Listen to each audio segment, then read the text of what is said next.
Alright guys, so I just got back from a long camping trip to the mountains in Colorado, and I had fully intended to test out the solar powered truck here and do kind of the next phase where I install the battery and the electronics and all that stuff in the bed, but I didn't get that far. Money's a little tight right now, so I couldn't invest in a proper enclosure for everything and so forth. So what I did do was I drove, almost 2,000 miles round trip and put it through its paces. I used a portable power station for testing purposes, but I wanted to see if the solar panel would handle it, and it passed with flying colors. Anyways, I'll show you some pictures and some footage that I took on the camp out.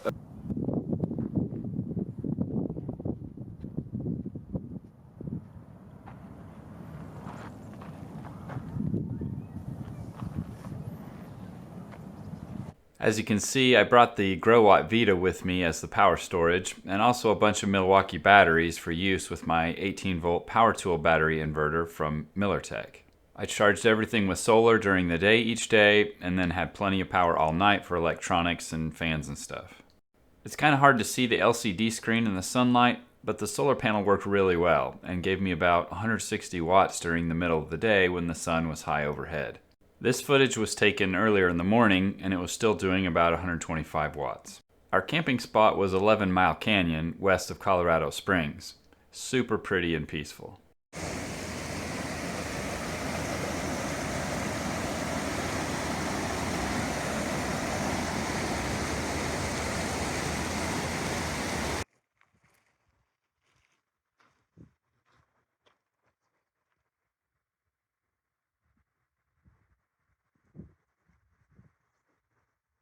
I had to mute the audio on this part because we hiked up to the top of a bluff and the wind was blowing like crazy, but the views were worth it.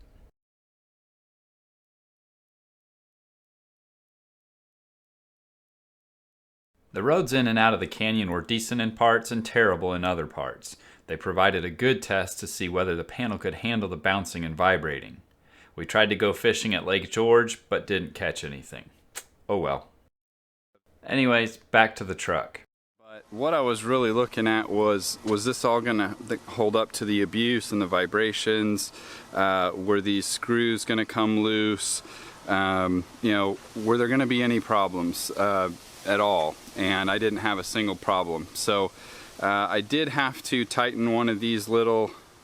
I couldn't think of the term here, but what I was referring to are these Allen bolts or screws.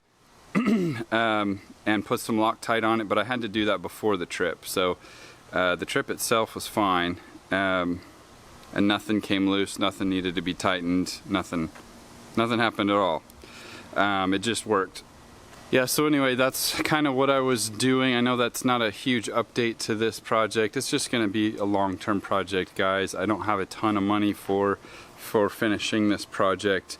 The big components have been donated, so that's good, but unfortunately, I'm really not satisfied with my ideas on how to put an enclosure for a very large or a couple very large batteries in there with the electronics in a watertight environment, and also still maintaining the use of the bed. I don't want to take up the whole thing. I thought about putting one of those big job box type things in there, but it really just renders most of the bed useless for transporting things. Not that the solar panel is really helping anything either, but at least I can throw a 4x8 sheet of plywood in there, or whatever I need to do, lumber, stuff like that. And if I put a giant box in there, it will hurt that ability. So I'll show you what I've been working on, if you can see it all in my dark garage.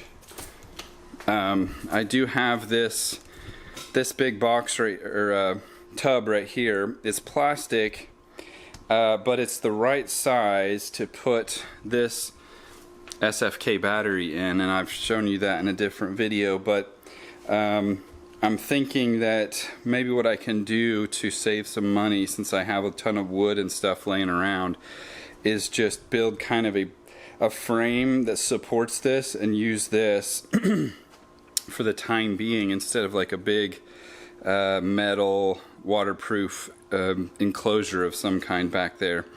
And so the wood would provide the rigidity and the strength, and then the plastic tub would provide the waterproof portion of it. But I'm not in love with that idea either, because, you know, I don't want this stuff to get stolen out of the back of my truck either. So obviously plastic is not secure. Anyways, those are my thoughts. I'm sorry this is a fairly poor quality kind of hodgepodge type video, but if anybody has some ideas for me on enclosures or what else I can do with this project, please let me know. I always listen and read your comments and suggestions. I don't always take them, but I do appreciate the feedback and the support and everything you guys do. Thanks a lot for watching.